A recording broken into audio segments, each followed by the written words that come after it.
जय हिंद। सबसे पहले एक वार्निंग भैया, पाकिस्तान के लोग इस वीडियो को न देखें तो ही अच्छा है, क्योंकि इस वीडियो में हम बताएंगे कि कैसे हमारे भारत के वीर सिपाहियों ने दो सैनिकों ने मिलकर पाकिस्तान के 93,000 फौजियों को घुटने टेका दिया था और दुनिया का सबसे बड़ा हार हुआ था और भारत के 2 सैनिक मारे गए थे लोंगेवाला में।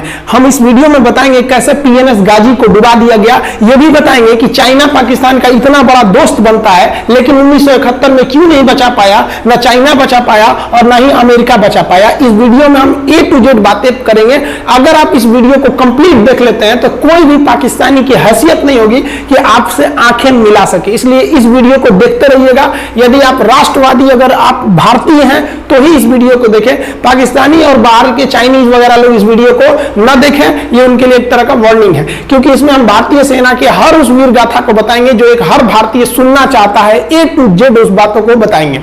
पाकिस्तानी इस वीडियो को क्यों ना देखें तो भैया आप देख लीजिए यहाँ क्यों ना देखें, क्योंकि हम आज चर्चा करने वाले हैं इसकी, और इसका नक्शा किससे मैच करता है आप देख रहे हैं। If you don't believe then go on Google. भाई किससे मैच करता है तो आपको समझ में आ गया, भाई बुरा नहीं मानिएगा आप लोग। ध्यान से समझिए, जब भारत पाकिस्तान का विभाजन हुआ तो उसी समय पाकिस्तान 2 भाग में था। एक इधर वाला जो एरिया है इसे हम लोग कहते थे पश्चिमी पाकिस्तान, जो मेन पाकिस्तान का एरिया है, और ये जो आज आप बांग्लादेश देख रहे हैं ये बांग्लादेश नहीं था, बल्कि ये उस वक्त पूर्वी पाकिस्तान था। पूर्वी पाकिस्तान के लोग बंगाली भाषा को बोलते थे। पाकिस्तान के लोग इन लोगों को बड़ा भव्य मजाक करके बोलते थे, कहते तुम लोग गधे हो, कुछ नहीं जानते हो, किसी काम लायक नहीं हो, यूजलेस हो लोग, तुम लोग छोटे हो, काले हो, मतलब उल्टा सीधा मजाक कर रहे थे। पश्चिमी पाकिस्तान के लोग इधर के लोगों को पसंद नहीं करते थे। हो गया नहले को दाला 1970 में। 1970 में इस पूर्वी पाकिस्तान के शेख मुजीबुर रहमान चुनाव जीत गए और वो यहाँ के प्रधानमंत्री के पद के चुनाव जीत गए। अब यहाँ की आर्मी ने क्या किया, उनको शपथ ही नहीं दिला रहे थे, इसलिए 70 के चुनाव जीतने के बाद शेख मुजीबुर रहमान जब देखे कि ऐसा है तो उन्होंने अपना भाषण दिया 7 मार्च को और कहा कि अब हम इस पूर्वी पाकिस्तान को एक अलग देश बनाएंगे जिसका नाम रहेगा बांग्लादेश। इस भाषण की वजह से आर्मी ने, पाकिस्तान की आर्मी ने 25 मार्च 1971 को गिरफ्तार करके और पश्चिमी पाकिस्तान में अरेस्ट करके बंदी बनाकर रख दिया और यहां पर जुल्म करना चालू कर दिया। कहां पर भाई, तो पूर्वी बंगाल में, पूर्वी पाकिस्तान में, पूर्वी बंगाल में नहीं, पूर्वी पाकिस्तान में इन्होंने जुल्म करना चालू कर दिया। शेख मुजीबुर रहमान के गिरफ्तारी के विरोध में यहां मुक्ति वाहिनी नाम कर एक विद्रोही गुट तैयार हो गया था, लेकिन पाकिस्तान के, पश्चिमी पाकिस्तान के लोगों ने इस पूर्वी पाकिस्तान पे इतना भयानक जुल्म किया कि इस पूर्वी पाकिस्तान में, इस पश्चिमी पाकिस्तान के लोगों ने यहां पर 30 लाख लोगों को कटवा दिया। 30 लाख लोगों को कटवा दिया। 4 लाख महिलाओं का बलात्कार कर दिया। अपने देश के 4 लाख औरतों का रेप किया। यहाँ पे इतना भयानक वो दृश्य है कि अगर हम उसको YouTube पे दिखा देंगे ना तो YouTube हमारे ऊपर क्लेम करेगा, भैया आप ये सब इतने भयानक दृश्य नहीं दिखा सकते। आप अंदाजा लगाइए इनकी क्रूरता का। ये अपने देश पर इतना भयानक जुल्म कर रहे हैं, इतना भयानक जुल्म किया इन लोगों ने कि शेख मुजीबुर रहमान की गिरफ्तारी के बाद इस जुल्म का नतीजा यह हुआ कि अप्रैल 1971 तक भारत में यहां से लोग भाग के आ गए कि भैया हम जिंदा रहेंगे तब तो, और यहां 10 लाख लोग भारत में आ गए शरण लिए कि भैया हमको बचाइए।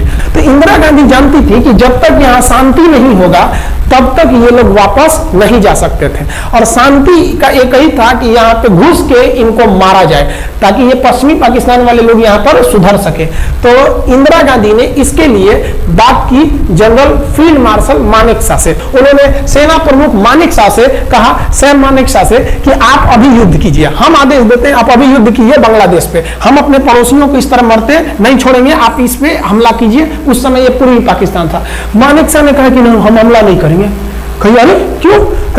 कि आप महीना देख रही है, अप्रैल का महीना है। अप्रैल के महीने का मतलब बरसात का दिन सर पे है, और बरसात के समय पूरब का हाल क्या होता है, एकदम भयानक बाढ़ आ जाती है। और उन्होंने एग्जाम्पल भी दिया कि सिकंदर की फौज भी हाथी लेके आई थी और कीचड़ में फंस गई थी कि अगर यहाँ हम लड़ जाते हैं तो यहाँ बरसात रहेगा, हम यहाँ उलझ जाएंगे, ये एरिया सूखा रहेगा, चाइना का ऊपर से एरिया सूखा रहेगा, ये हमला कर देंगे, हमको 3 ओर से लड़ाई लड़ना पड़ेगा। मानेकशॉ ने इंदिरा गांधी से कहा कि आप 2-3 काम कर लीजिए। कब तक के लिए कि नवंबर तक हम लोग युद्ध नहीं करेंगे, लेकिन अप्रैल से नवंबर के बीच में हम अपने सैनिकों को इस एरिया में लड़ने के लिए ट्रेनिंग दे सकते हैं। मुक्ति वाहिनी उसको हम ट्रेनिंग दे सकते हैं। और इसी में 1971 में हमारी जो थी भारत और रूस की एक समझौता पर हस्ताक्षर हो गया। अब हम लोगों ने पाकिस्तान को एक बारूद के ढेर पर बैठा दिया था। इंतजार था तो इस बात का कि उस बारूद में एक चिंगारी की और तब पाकिस्तान तबाह हो जाता। इत्तेफाक देखिए, उस बारूद के ढेर पर खूब चिंगारी जलाई पाकिस्तान ने। कैसे? तो समझिए कैसे। हम लोग का था कि इधर हम लोग ऑफेंसिव हो जाएंगे, मतलब इधर भयानक हमलावर हो जाएंगे, और इधर हम लोग डिफेंसिव रहेंगे, मतलब इधर कम हमला करेंगे, ताकि हम लोग का मेन मकसद पाकिस्तान से युद्ध नहीं था। हमारा मेन मकसद था हमारे अपने बांग्लादेशी भाइयों पर जो जुल्म हो रहा था, जो उनकी बहनों को रेप हो रहा था, इतना भयानक किया था वहां पर पाकिस्तानियों ने कि बाप के सामने बेटी का रेप करते थे और उसके बाद बाप को मार के कहते थे तू भी रेप कर। मतलब मानवता पूरी खत्म कर दिया गया वहां पर। तो भारत ने कहा कि इधर हम डिफेंसिव रहेंगे। पाकिस्तान को ये खबर लग गई कि भारत ना इधर कमजोर है। अरे भैया, इधर हम कमजोर थोड़ी हैं, इधर कम सैनिक रखे हैं और इधर हम भयानक रखे हैं, तो इसका मतलब ये थोड़ी है कि हम कमजोर हो जाएंगे। भैया, कहा जाता है ना कि सोनार के घर का कचरा भी बनिया के बादाम से महंगा बिकता है। देखिए, हम लोग ठंडी का इंतजार ही कर रहे थे कि पाकिस्तान ने गलती कर दिया। उसने 3 दिसंबर को अचानक हमला कर दिया श्रीनगर पे, पठानकोट पर, चंडीगढ़ पर, यहाँ पर आगरा हवाई अड्डे पर तबातोड़ हमला कर दिया। एयरफोर्स का इतना भयानक हमला पाकिस्तान का भारत पर हुआ कि भारत देखते रह गया। धड़ पाकिस्तान की जहाजें एंट्री मार गई सब भारत में, उसकी एयरफोर्स एंट्री कर दी। इतना भयानक हमला था, इतना भयानक कि भारत का एक भी सैनिक नहीं मरा। समझ रहे ना कितना भयानक हमला था। अरे भाई, आप यहाँ पर घुस जाएंगे हमारे देश में तो क्या हो जाएगा भैया? मूस मोटैयन लोहा हुईन, हाथी घोड़ा थोड़े हुईन। भारत तो इसी का इंतजार कर रहा था। देहात में कहावत कहा जाता है कि रोए को रानी तले अखिए खुदा गई।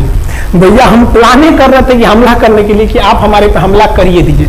अब विश्व का भी दबाव नहीं आएगा हमारे ऊपर कि भैया हमला तो आपने किया है, अब हम लोग छोड़ेंगे नहीं। भारत एकदम दृढ़ निश्चय कर लिया।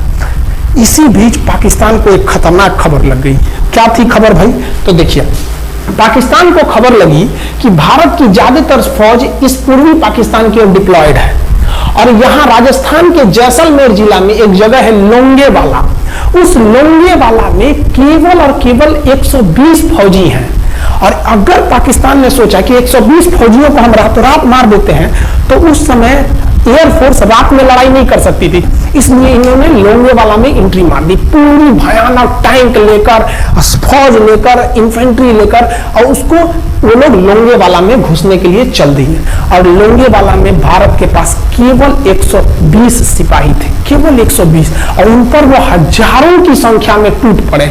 लेकिन घबराना नहीं चाहिए, क्योंकि चींटियां तादाद में कितनी भी क्यों ना हो जाए, गन्ना घसीट के नहीं ले जा सकती हैं। लोंगेवाला में जो ड्यूटी थी उस समय कुलदीप सिंह चांदपुरी जी का। कुलदीप सिंह चांदपुरी सरदार है, आप देखे होंगे बॉर्डर मूवी में इनका रोल सनी देओल ने किया है। अब ये कुलदीप सिंह, ये भैया पंजाबी सिख, अब ये लोग 1.25 लाख से नीचे कुछ सोचते ही नहीं है। चिड़िया नू में बाज लड़ावा, गिद्दड़ नू में शेर बनावा, और 1.25 लाख नू एक लड़ावा, तब गोविंद सिंह नाम रखावा। खबर आया कि आपसे जो लड़ने आ रहे हैं ना पाकिस्तान की ओर से, वो ब्रिगेडियर तारिक मीर आ रहा है। उसके पास टैंक है, 2800 फौज है, बहुत ही तेज रफ्तार से आ रहा है।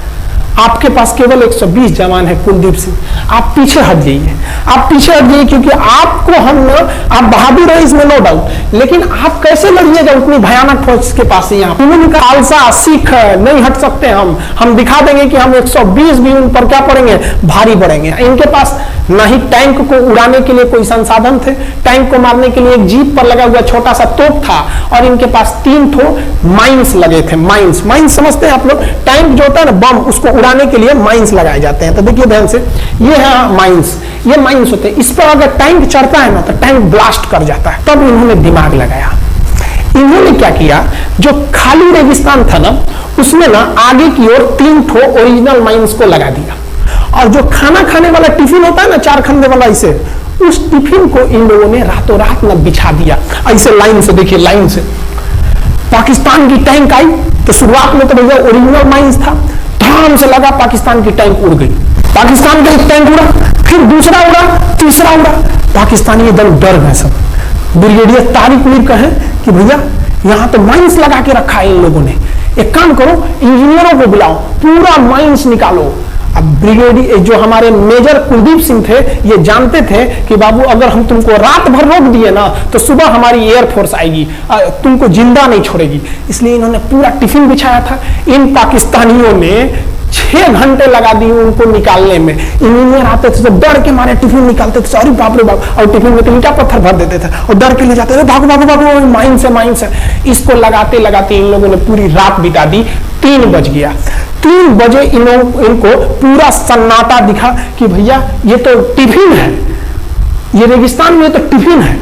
अब उन्होंने कहा कि आदेश दिया कि हमला करो, तो कुलदीप सिंह जो थे चांदपुरी, उन्होंने बालू के बीच में ऐसे गड्ढे बना रखे थे और अपने फौजियों को ना 2 किलोमीटर एरिया में बिछा दिया था, एक उधर एक इधर एक इधर, तो चारों ओर से फायरिंग होती थी। पाकिस्तानियों को लगी ना कि भैया हमको गलत इंफॉर्मेशन मिल गया है, 120 गो मिल के ऐसे थोड़े मारेगा सब, सोच रहा उधर से गोली इधर से गोली, धार बम गोला दारू सब चल रहा है यहाँ पर, इतना भयानक कहीं कोई 120 आदमी मिल के ऐसे मारता है? नहीं भाई, इतना भयानक सुनसान एरिया में कहां से कौन मार रहा है, एकदम तबाही मचा दिया। कुलदीप सिंह चांदपुरी ने क्या तबाही मचाया था आप देखना चाहते हैं तो देखिए उन लोगों ने क्या तबाही मचाया था। यह है पाकिस्तान का टैंक, ये धज्जी उड़ गया था टैंक का, थूथू तोड़ दिया इसका यहाँ पे। ये देखिए टैंक का, पाकिस्तानी देख रहे हैं कि भैया सब चक्का वक्का फेंका गया। बताइए ये चांदपुरी साहब कैसा करना चाहिए? ये कोई वीडियो गेम खेल रहे हैं, मार के धज्जी उड़ा दिया। अरे पाकिस्तान बच्चा है, अपने बच्चा है, बिगड़ गया, आराम से मारिए। ऐसे एकदम धज्जी उड़ा दिए बेचारा सबको। पाकिस्तान के टाइम को धज्जी उड़ा के उस पर भारतीय सैनिक खड़ा होकर फोटो खिंचवा रहा था, फोटो खींच, उस समय सेल्फी नहीं था ना, आगे से फोटो खींचना, फोटो खींचे, यहाँ पे आने वाली पीढ़ियों को ये प्रेरणा देगी। बताइए इतना सुंदर गाड़ी लेके आया था पाकिस्तान मारने के लिए, हाँ बेचारा ऐसे मारा जाता है? हाँ अरे मेजर साहब आप भी बच्चा है, बच्चा को थोड़ा आराम से मारिए। देखिए इसका थोबड़ा बिगाड़ दिया गाड़ी का, ओहो ऐसे नहीं मारना चाहिए, लेकिन क्या कीजिएगा, बच्चा बिगड़ जाता है तो धोना ही पड़ता है। ये हाल कर दिया रात भर में, सोचिए रात में इतना बुरा मारा, दिन में दिखता तो कुछ डाल रहा, पूरा एकदम भयानक तबाही मचा दिया मेजर कुलदीप सिंह चांदपुरी ने। इनका आगे कौन खड़े थे? ब्रिगेडियर पाकिस्तान के ब्रिगेडियर साहब को कहने लगी भैया ये तो बहुत बुरा मार रहा है सब। तब तक हो गया सुबह, और सुबह के वक्त हमारे जो हंटर जहाज थे, उस समय जो जहाजें थी वो हंटर जहाज थी। ये हंटर जहाजें रात में नहीं उड़ सकती थी लेकिन दिन में उड़ सकती थी। रात भर तक कुलदीप सिंह चांदपुरी ने ऐसा कूचा पाकिस्तानियों को, इतना कूच दिया कि भोर हुआ तो बाकी का कसर पूरा कर दिया हमारे हंटर विमानों ने। ये हंटर विमान जब आए सब तो इतना भयानक तबाही मचाए सब पाकिस्तान के जहाजों का कि आप हुलिया देखेंगे ना पाकिस्तान के टैंक का ऐसे पड़ गया, ये सब टैंक पूरा तबाह हो गया, सब पूरी तरह ध्वस्त हो गया इतने भयानक युद्ध में। 3 तारीख को पाकिस्तान ने हमले की शुरुआत की और ये 4 तारीख का शकल देखिए पाकिस्तान का, इतना भयानक धज्जी उड़ा दिया पाकिस्तान का जिसका कोई हद नहीं। पाकिस्तानियों को दुम दबा के भागना पड़ा, ब्रिगेडियर साहब भागे, कहें कि भाग भैया न तो ये सब जान ले लेगा सब। हम लोगों ने पाकिस्तान के टैंकों को अपने यहाँ रख लिया है म्यूजियम में, आज भी जाके देखिएगा ना तो इन टैंकों को डर के मारे पाकिस्तानी छोड़ के भाग गए कि भागो भाई यहाँ पर। ये 120 जवानों का जलवा था और पाकिस्तानी कहते हैं कि हिंदुस्तान के लोग क्या लड़ेंगे। अरे भैया हम चीन पे वीडियो बनाए थे, आप पे नहीं बनाए थे, जो आप लोग हम लोग को बोल रहे थे कि पाकिस्तान हिंदुस्तानियों की औकात नहीं। देखिए अभी हम आपको औकात दिखाते हैं आपकी, ये आपका टैंक है, आके ले जाइए, हिम्मत है तो लेके जाके दिखाइए यहाँ पर। हाल तो ये हो गया था ना कि हम लोगों ने जो पाकिस्तानियों की जान ली थी ना, डर के मारे वो लाश उठाने नहीं आए थे, लाश को गिद्ध खा गए थे सब। हम लोग बोल रहे थे कि भैया हम गोली नहीं चलाएंगे, लाश लेके चल जाओ, हम नहीं जाएंगे, तुम लोग रेगिस्तान को कब्रिस्तान बना दिए हो। रेगिस्तान को कब्रिस्तान हम लोग हमला करने आए थे, शुरुआत तो तुमने किया था यहाँ पे, तो ये गिद्ध खाए थे सब, सफाई उफाई का काम ये किए थे सब। अब पाकिस्तान हम लोग को धमकी देता है, आज भी वो नहीं सुधरे हैं। आज भी हमने जो चाइना पे वीडियो बनाया था उसमें वो हमको धमकी देता है कि भारत की आर्मी कुछ नहीं कर सकती। अरे भैया आप सोचिएगा भी मत, अभी के समय में तो मत सोचिएगा, जानते हैं क्यों? देख लीजिए इधर अभी कौन बैठा है भारत में, समझ में आ रहा है? आप लोग तो पहले पाकिस्तान वाले लोग इस बात पर रिसर्च कीजिए कि इनमें ज्यादा खतरनाक कौन है आपके लिए। हमको तो यही ज्यादा खतरनाक लगते हैं भाई, समझ आया आप लोग को? तो अभी देखिए ध्यान से, यहां पर पाकिस्तान ने जो हार हुई थी लोंगेवाला में, ये हार में पाकिस्तान की तो कमर टूटी और पाकिस्तान का पूरा मनोबल टूट गया कि ससुरा 120 गो मिल के ऐसे कैसे धो दिया सब, बताइए इतना भयानक धो जाता है। तो ये शुरुआत तो इन्होंने किया 3 तारीख को, 4 तारीख को हमने धो दिया। अब बचा नेवी कही कि भैया आर्मी को मौका दिए, एयरफोर्स को मौका दिए, रात में आर्मी धोई, सुबह में एयरफोर्स धोई, हम नहीं धोएंगे क्या, हम भी धोएंगे। नेवी कब पहुंची? 5 दिसंबर 1971 को कराची पहुंच गई और कराची में जब पहुंची ना तो कराची को तबाह कर दिया। इतना भयानक बम्बार्डमेंट किया कराची पर कि कई दिन तक कराची बंदरगाह पर आग लगा था और कराची बंदरगाह को तो उन्होंने ऐसा धज्जी उड़ाया जिसे लग रहा था सिंधु सभ्यता बना दिया उनको। तो पाकिस्तान की, पश्चिमी पाकिस्तान का कमर टूट गया। पाकिस्तान वालों ने कहा कि ससुरा सब बोल रहा था सब कि हम इधर डिफेंसिव है, यानी ज्यादा हमला नहीं करेंगे, ज्यादा हमला इधर करेंगे, ससुरा इधर कैसे मार रहा होगा सब। अभी इधर भी बताते हैं कैसे मारा सब। ये कराची पहुंच गया, आप देखेंगे क्या हाल किया था सब कराची पे। कराची में जब मारा गया था ना इन पाकिस्तानियों को, तो ये पाकिस्तानी भाग गए थे सब ग्वादर में, ये ग्वादर भाग गए। अभी इनसे ग्वादर भी जाने वाला है, पूरा राज्य चला जाएगा इनसे, बलूचिस्तान। छुप के गए थे लोग ग्वादर बंदरगाह पे। अगर हम झूठ बोल रहे हो तो आप खुद पता कीजिएगा अपने यहाँ के इतिहास में भाई, हिंदुस्तान ये ग्वादर बंदरगाह पे छुप गए थे सब। आप देखिए कराची का क्या हाल हुआ था उस समय, हमारे एयर नेवी ने क्या हाल किया था। पाकिस्तान का जितना जहाज बस मिल जाए कि भैया ये जहाज किसका है, तो भैया जब पता चले कि भैया ये जहाज पाकिस्तान का, ये हाल हो जा रहा था जहाज का। यहाँ देख लीजिए इनका पूरा ध्वस्त का, भैया ऐसे मारा जाता है। हाँ अरे भाई बच्चा की तरह मारना चाहिए। इंडिया की नेवी ने भी हद कर दिया, बताइए इस तरह मारा जाता है। हाँ यहाँ देख लीजिए पूरा का पूरा भज्जी उड़ा दिया इन लोगों को। अरे भाई बच्चा है, बिगड़ गया है तो थोड़ा सा आराम से न मारिएगा, कि देख रहे हैं इस तरह से मारा पूरा पाकिस्तान के कराची बंदरगाह उड़ गया। तो पाकिस्तान का तो इधर से तो पूरा का पूरा भज्जी उड़ा दिया। अभी शुरुआत हुई, युद्ध के केवल 2 दिन हुए हैं, आप दिल थाम के रखिए, अभी युद्ध लंबा चलने वाला है। 3 दिसंबर को स्टार्ट किए, 4 दिसंबर को हम लोग लोंगेवाला धो दिए, अब 5 दिसंबर को कराची। अब पाकिस्तान ने ना भारतीयों को तबाह करने के लिए भारत का सबसे खतरनाक जहाज था INS विक्रांत। INS विक्रांत को बर्बाद करने के लिए ना इसने यहां से भेज दिया INS PNS गाजी को। गाजी एक पनडुब्बी थी, उसको आदेश दिया गया कि जाके मार के आओ, किसको? विक्रांत को, क्योंकि अगर विक्रांत जहाज डूब जाता तो वाकई उस समय हमको युद्ध जीतने में बहुत दिक्कत आ जाती। तो ये गाजी कैसे डूबा, इसको हम लोग वो खराब जहाज से मार दिया। तब इधर समझते हैं कि जब उधर इतना भयानक धोए हैं तो इधर कितना बुरा धोए होंगे, इसको बारे में हम लोग समझते हैं। भारतीय सेना अब पूरब की ओर क्या क्या काम की, इसको ध्यान से समझें। ये मुक्ति वाहिनी जो थी बांग्लादेश की, वो अंदर ही पाकिस्तानी फौजियों को मार रही थी गली कुची में दौड़ा दौड़ा के, क्योंकि इन पाकिस्तानी फौजियों ने वहां पर रेप किया, मर्डर किया और इनका साथ दे रही थी इधर से हमारी इंडियन आर्मी और ऊपर से हमारा एयरफोर्स। ये तबाह कर दिए थे, इनको भागने के लिए भी जगह नहीं था और इसी में इनका सबसे बड़ा सरदर्द बन गया था इंडियन नेवी, क्योंकि इनको जो मदद थी, देखिए ये पूर्वी पाकिस्तान है, इनको मदद जब भी मिलेगी तो इधर से ही मिलेगा। अब बताइए यहां से तो कोई जाएगा नहीं, बेवकूफ भी नहीं होगा जो इधर से मदद करने जाएगा, रास्ते में एयरफोर्स मार के गिरा देती थी, ट्रक वगैरह जाएगा नहीं, तो नेवी से ही इन लोग मदद देते थे। भैया यहाँ पे जो इनके फौजी लड़ रहे थे उनको खाना पीना भी खत्म हो गया था। अब इनको बर्बाद कर दिया भारत। INS विक्रांत, INS विक्रांत उस समय का बहुत बड़ा जहाज था इस साउथ एशिया के देशों का, और यहाँ से उस इतना बड़ा जहाज था कि उसके ऊपर से लड़ाकू जहाजें उड़ती थी। वो एयरफोर्स यहाँ से भी बम मारता था, मिसाइलें मारता था, ऊपर से लड़ाकू जहाजें और हेलीकॉप्टर छोड़ देता था, जो ताकि मुक्ति वाहिनी को कोई दिक्कत ना है। मुक्ति वाहिनी मारती थी और आर्मी पूरी तरह से उसने यहाँ से हमारा विक्रांत ने चटगांव बंदरगाह को तबाह कर दिया। अब बांग्लादेश का देखिएगा वर्तमान में, उस समय तो पूर्वी पाकिस्तान था, ये चटगांव उस समय पाकिस्तानी आर्मी नेवी का एक बहुत बड़ा केंद्र था। इधर हम लोगों ने उड़ा दिया कराची, इधर उड़ा दिया हम लोगों ने चटगांव। अब मुक्ति वाहिनी को कोई खास दिक्कत नहीं आ रहा था। अब पाकिस्तान ने कहा कि हर हाल में इस विक्रांत को बर्बाद करो। देखिए ये विक्रांत है, विक्रांत जहाज जो था इसपे से इसके ऊपर देखिए आपको लड़ाकू जहाजें दिखेगी। PNS गाजी को क्या आदेश दिया गया था भाई कि तुमको जाना है और इस विक्रांत को बंगाल की खाड़ी में जाने के बाद इसी में डुबा देना है। अब पाकिस्तान वालों को इतना दिन तो अच्छा था नहीं, भारतीय खुफिया एजेंसी को पता चल गया कि पाकिस्तान की पनडुब्बी वो समुद्र के अंदर अंदर चलती है, उसको साइलेंट किलर कहा जाता है। पाकिस्तान की पनडुब्बी चल दी है पश्चिमी पाकिस्तान से बंगाल की खाड़ी की ओर, ये अरब सागर से बंगाल की खाड़ी की ओर चल दिया। अब विक्रांत को बचाना हर हाल में जरूरी था, इसलिए हम लोग विक्रांत को छुपा दिए, मतलब थोड़ा सेफ्टी दे के रखने लगे। और इस पीएनएस गाजी जो था, अब पीएनएस गाजी को देखेंगे, पीएनएस का मतलब था पाकिस्तानी नेवल शिप, पीएनएस गाजी, ये मारने आ गया किसको? विक्रांत को। इस पीएनएस गाजी को अगर कोई मार के डुबा सकता था तो वो था आईएनएस राजपूत।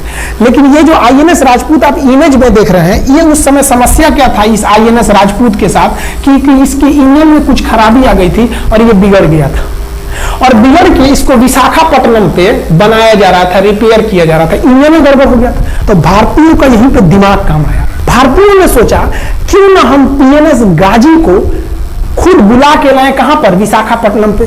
तो लोगों ने कहा कि भैया ये आएगा विशाखापट्टनम में, कि आओ आईएनएस राजपूत हमको मार दो। तो कहा कि नहीं, देखिए कैसे आएगा।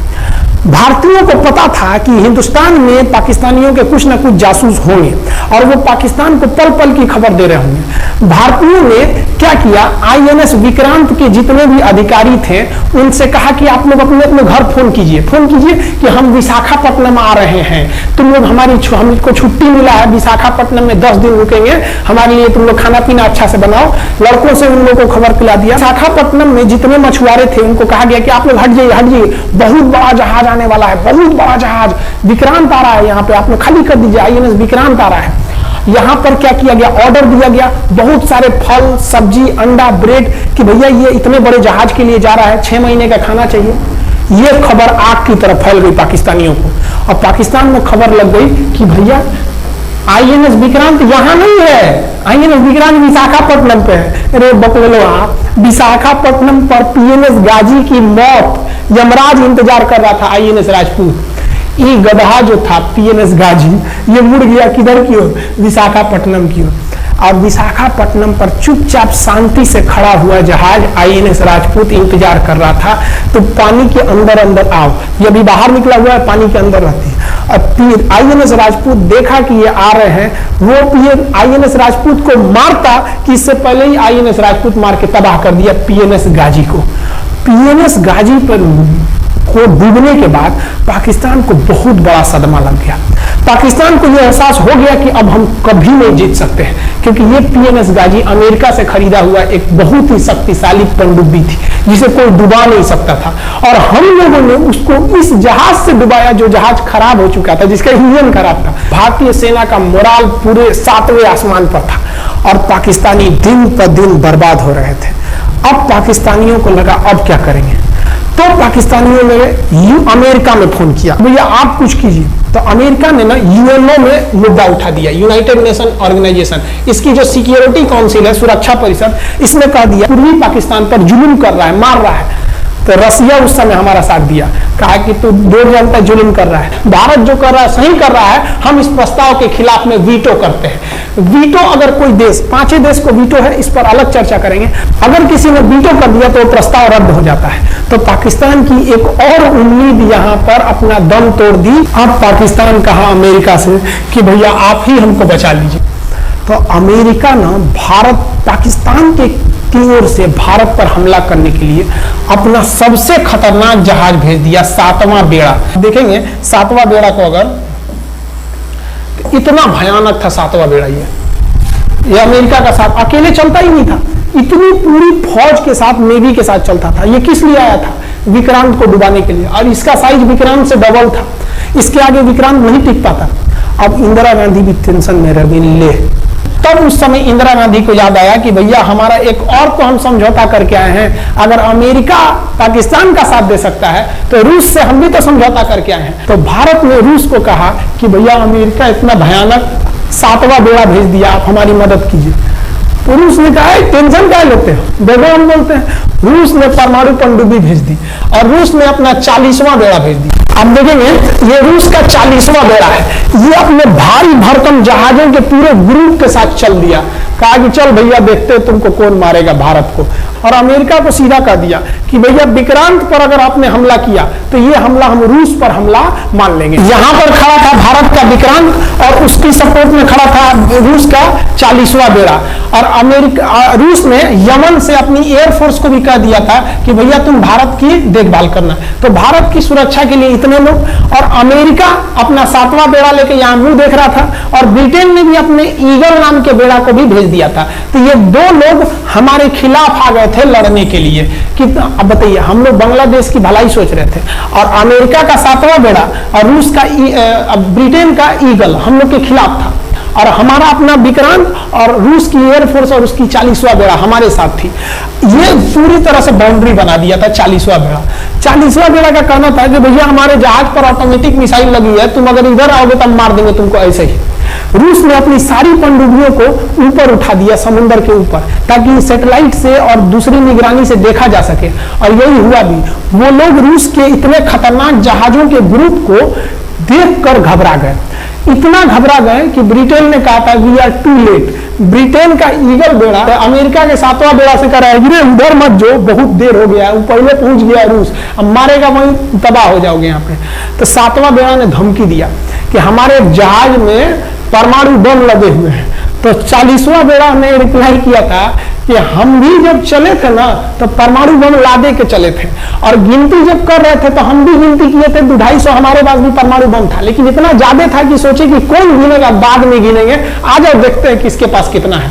तो रूस ने हमसे सच्ची दोस्ती निभाई थी, और इधर शेख मुजीबुर रहमान की जो मुक्ति वाहिनी थी वो अपना काम कर रही थी। अब भारत आर पार की लड़ाई में था, पाकिस्तान हर मोर्चे पर हारते जा रहा था। भारत सरकार ने पाकिस्तान पर मनोवैज्ञानिक दबाव बनाने के लिए निर्मलजीत सिंह अरोड़ा ने एक प्लान बनाया। उन्होंने एयरफोर्स को पूर्वी पाकिस्तान यानी जो अभी बांग्लादेश है, तो ढाका के ऊपर एयर ड्रॉप करा दिया, हवाई जहाज से सैनिकों को उतार दिया, और उन सैनिकों के भेष में उसमें सैनिक कम थे, और उसमें केवल पुतलों को नीचे उतारा गया था। ये केवल इंडियन आर्मी जान रही थी कि पुतला नीचे उतरा है सर, लेकिन मीडिया ने तो इसको खबर को आग की तरह फैला दिया। और इसमें हम धन्यवाद देना चाहेंगे हाथ जोड़कर बीबीसी न्यूज का। और बीबीसी ने यह छाप दिया कि इंडियन एयरफोर्स ने ढाका पर 5000 एयर ड्रॉप करा दिया फौजियों को। अब ये गली गली खोज खोज के पाकिस्तानी फौजियों को मारेंगे कि तुम क्यों मार रहे हो हमारे बांग्लादेशी भाइयों को। और बांग्लादेश की मुक्ति वाहिनी वैसे ही उनके पीछे पड़ी हुई थी पाकिस्तानियों के। अब पाकिस्तानियों का पूरा मनोबल टूट गया, पाकिस्तानी गली गली छुप गए सब। सोचिए, ये पुतला से डर जा रहे थे सब, रियलिटी में फौजी नहीं थे, पुतला गिराया गया था एयर ड्रॉप करके। अब वो लोग डर के मारे भाग गए यहाँ पर। अब एयरफोर्स ने देखा कि उसके लिए छोटे से वैज्ञानिक दबाव का इतना खतरनाक असर पड़ा है। एयरफोर्स ने कहा कि अब एक काम करते हैं, अब आर पार का अब ठोक डालते हैं पाकिस्तान को, अब जो होगा सो देखा जाएगा। एयरफोर्स ने बांग्लादेश के जो गवर्नर थे उनके घर पर हमला कर दिया। अब वो घर में नहीं थे, वो तो बच गए। बचने के बाद डर क्या होता है, देखिए डर किसको कहा जाता है। जो उनके गवर्नर हाउस थे एएच मलिक, इन्होंने त्याग पत्र दे दिया। भैया जिंदगी रहेगी तो बहुत नौकरी करेंगे, डर के मारे त्याग पत्र दे दिया। सोचिए, गवर्नर, क्योंकि पाकिस्तान का एक राज्य ही तो था पूर्वी पाकिस्तान। जैसे हमारा एक राज्य उत्तर प्रदेश, बिहार, महाराष्ट्र, वहां पे भी गवर्नर होते हैं ना, संवैधानिक हिसाब से गवर्नर मालिक होता है उस जगह का। त्याग पत्र दे दिए। सोचिए, ये डर था उनके अंदर। निर्मलजीत सिंह अरोड़ा जो लेफ्टिनेंट जनरल थे, जनरल तो हमारे मानिक साहब थे, लेफ्टिनेंट जनरल थे जिन्हें बांग्लादेश जीतने की जिम्मेदारी दी गई थी, मतलब उसे सुरक्षा करने की जिम्मेदारी दी गई थी। वो पाकिस्तान के लेफ्टिनेंट जनरल नियाजी से बात किए और उन्हें कहे कि हम आपको आधा घंटा का टाइम देते हैं, और आप इस आधा घंटा में विचार कीजिए आप सरेंडर करते हैं कि नहीं।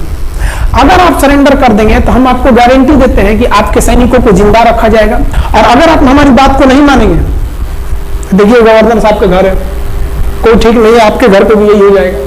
क्योंकि अगर आप हमारे सामने सरेंडर नहीं करिएगा तो याद रखिए हम अपने हमलों को 10 गुना और तेज कर देंगे। और हार तो आप चारों ओर से गए हैं। भारत चाहता था कि जल्दी से जल्दी इस युद्ध को खत्म किया जाए, क्योंकि अब ये अंतर्राष्ट्रीय मैटर हो चुका था। अब अमेरिका अपना नाक पे ले लिया था कि भैया हमारा जहाज मार के गिरा दिया। अब PNS गाजी उसी की पनडुब्बी थी, वो तो पाकिस्तान को दिया। 7वां बेड़ा को नहीं घुसने दिया था, अमेरिका की किरकिरी हो रही थी। ब्रिटेन के ईगल को घुसने नहीं दिया, उसकी किरकिरी हो रही थी। अब भारत को उस समय लोग कहते कि ये गरीब देश है, अभी अभी आजाद हुआ है। 1971 में हमारी यही हाल थी, और सारे लोग कहते थे उसको गरीब समझ रहे थे, रुआ के रख दिया अमेरिका को, हर जगह दे दिया पाकिस्तान को। अब बेचारे नियाजी क्या कर सके। नियाजी को आधे घंटे का टाइम दिया गया।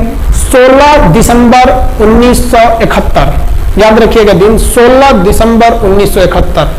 ये हमारे इतिहास का 13 दिन के युद्ध में हमने पाकिस्तान को धूल चटा दिया था, क्योंकि 3 दिसंबर को पाकिस्तान ने युद्ध स्टार्ट किया था और 16 दिसंबर हम लोगों ने जनरल नियाजी से आत्मसमर्पण करवा लिया।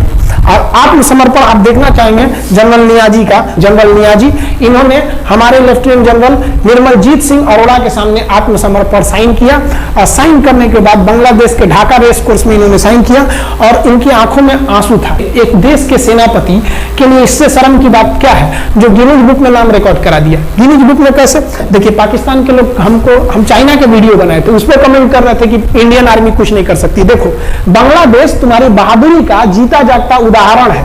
तुम्हारे यहाँ का 93,000 फौज, सोचिए 93,000 सैनिक पूरी दुनिया में आज तक आत्मसमर्पण नहीं किया। ये 93,000 लोगों ने आत्मसमर्पण कर दिया। देख लीजिए, ये अपना बंदूक उतार फेंक दिए, अपने स्टार नोच के उतार दिया कि भैया हम लीजिए आत्मसमर्पण करें, बेल्ट उतार के दे दिया, अब चलिए जहां ले जा रहे हैं, जितना लाठी मारना है हमारी, आत्मसमर्पण। ये वही पाकिस्तान है, याद रखिए। आप याद कीजिए, हमारे 120 सैनिकों ने आपको धूल चटा दिया था लोंगेवाला में। केवल 2 सैनिक मरे थे लोंगेवाला में, और पूरी की पूरी आपको भगा दिया था 4 दिसंबर को ही। और आप याद कीजिए, बहुत बहादुर बनते हैं ना। 93,000 फौज आपकी हार के गई है यहां से। इतना बड़ा हार दुनिया में आज तक कहीं का नहीं हुआ है। 93,000 सैनिक सरेंडर करके गए हैं भारत के सामने से। क्या बात कीजिएगा आप हमारे सामने? तो ये है, गिनीज बुक में नाम है। ये तो है भैया पाकिस्तान की आर्मी, एक तरह से गिनीज बुक में नाम है ना जी। भले हारने से नाम है तो क्या हुआ, पाकिस्तान के लिए इससे खुशी की बात क्या हो सकती है कि भैया गिनीज बुक के नाम है। अब इन लोगों को जेल में बंद कर दिया गया, बाद में हम लोगों ने इन्हें छोड़ भी दिया था। और इस सरेंडर के बाद बांग्लादेश की जो मुक्ति वाहिनी थी, उसके चेहरे पर यह मुस्कान थी कि बांग्लादेश अब स्वतंत्र हो गया। ढाका इंदिरा गांधी का स्टेटमेंट था, ढाका स्वतंत्र राजधानी है स्वतंत्र बांग्लादेश की। यह खुशी थी बांग्लादेशियों के चेहरे पर, जिनकी बहनों की इज्जत आबरू लूट ली गई थी उन्हीं देश की फौजियों के द्वारा। ये जो नियाजी थे, जब इन्हें लेफ्टिनेंट गवर्नर बना के भेजा गया था बांग्लादेश में, तो ये नहीं पूछे थे कि बांग्लादेश का स्थिति क्या है। ये पूछे थे कि जिन लड़कियों का रेप हुआ है वो कहाँ है, सब दिखाओ तो, मतलब इन्हीं जाके करेंगे। ये हाल था। ये इनके चेहरे पे मुस्कुराहट थी। बाद फिर मुजीबुर रहमान को पाकिस्तान से स्वतंत्र कराया गया। भारत ने जो अपना वादा किया था कि शेख मुजीबुर रहमान को स्वतंत्र करेंगे, बांग्लादेश को स्वतंत्रता दिलाएंगे, उनके अधिकारों के लिए लड़ेंगे, भारत ने अपने वादा को पूरा किया। आज शेख मुजीबुर रहमान की बेटी शेख हसीना बांग्लादेश की कमान संभाले हुई है। शेख हसीना, जब हमको याद है जब वो भारत आई थी तो एयरपोर्ट पे, तो मोदी जी एयरपोर्ट पर रिसीव करने गए थे, जबकि ऐसा नहीं होता है। शायद ही बांग्लादेश की प्रधानमंत्री को पूरी दुनिया में कोई बड़े देश का राष्ट्रपति रिसीव करने जाए, प्रधानमंत्री रिसीव करने जाए, तो भारत अपने पड़ोसियों का इतना ख्याल रखता है, चाहे वो नेपाल हो, भूटान हो, सबके साथ। अभी हाल फिलहाल में नेपाल के लोग थोड़ा गुस्सा हैं लिम्पियाधुरा काला पानी को लेके, लेकिन ऐसा नहीं है कि हमारा नेपाल के साथ कोई खराब रिश्ता है। हमारा नेपाल के साथ रोटी और बेटी का रिश्ता है। बांग्लादेशियों के साथ हमारा बहुत ही अच्छा संबंध रहा है। आज हमारे बांग्लादेश के साथ बहुत ही मधुर संबंध है। और बांग्लादेश को जो पाकिस्तान के लोग कहते थे ये किसी काम लायक नहीं है, ये वाले भाई लोग पाकिस्तान से आगे निकल गए। आज इनका मलमल का कपड़ा, जूट और पाम ऑयल पूरी दुनिया में फेमस है। जहाजों की मरम्मत में, तो जहाज के रिपेयरिंग में बहुत आगे निकले हैं बांग्लादेश के लोग। आई होप आप समझ गए होंगे। इस युद्ध के बाद अगर भारत चाहता तो भारत पाकिस्तान के पश्चिमी भाग को भी कब्जा कर लेता, क्योंकि यहां तो हम लोग हराए ही थे। उनके 93,000 फौज तो हम लोग जिंदा पकड़ लिए थे। हम उन्हीं को कह देते बंदूक लगा के कि कश्मीर खाली करो, हमारा यहां से वापस जाओ। लेकिन बावजूद हमने इंसानियत दिखाई थी पाकिस्तान के ऊपर। इसका बदला पाकिस्तान ने हमें क्या दिया पता है? 26/11 हम संसद भवन पर अटैक, तो कभी अमृतसर में अटैक, कभी मुंबई में बम ब्लास्ट, कभी 26/11 का हमला, ये सब हुआ। हम चाहते तो उस वक्त भी जीत सकते थे। ये पाकिस्तान वाले आप जो कहते हैं कि ये हम बहुत बहादुर हैं, भारतीय सेना हमारा क्या कर सकती है, तो भारतीय सेना की रहमो करम पर आप लोग जिंदा थे, वरना 1972 में ये जो सेना थी ना 71 में, आप लोग को कहीं का नहीं छोड़ती। आप हिंदुस्तान के व्यूवर्स आप लोगों से भी कहते हैं कि एक लाइक तो बनता है इस सैनिकों के लिए, हमारे लिए नहीं, हमारे इस चैनल के लिए। कभी नहीं कहेंगे कि खान जी रिसर्च सेंटर चैनल को आप सब्सक्राइब करिए, लाइक करिए, हम लोग कभी नहीं कहते हैं, लेकिन हम ये जरूर कहते हैं कि आज एक लाइक बनता है हमारे इन वीर सिपाहियों के लिए जो आज भी सेना के लिए डटे हुए हैं। और ये पाकिस्तान इस पर कमेंट करते हैं। हम आप भारतीयों से कहते हैं, आप हिंदुस्तानी हैं तो इस वीडियो को जितना से ज्यादा शेयर करना है आप शेयर कीजिए, ताकि आपके बच्चों तक को ये पता चल सके कि हमारे सैनिक कितने बहादुरी हैं, कितने बहादुरी से लड़े थे हमारे सैनिक, कितने बहादुर हैं। और इस वीडियो को आप इतना शेयर कीजिए कि पाकिस्तान तक पहुंचे और वहां का बच्चा इस वीडियो को देखे, ताकि उनके अंदर भारतीय सेना का जो डर है वो बैठे। ये डर जरूरी है उनके अंदर, ये डर उनकी हड्डियों तक जाना चाहिए। और हाँ, कोई भी देश के हो, हर देश को अपने सैनिकों के लिए सम्मान करना चाहिए। हम ये कोई मनगढ़ंत कहानी नहीं बताएं, हम अपने सैनिकों की वीर गाथा बताएं जो A to Z अक्षरशः सही चीजें हैं। समझ आया?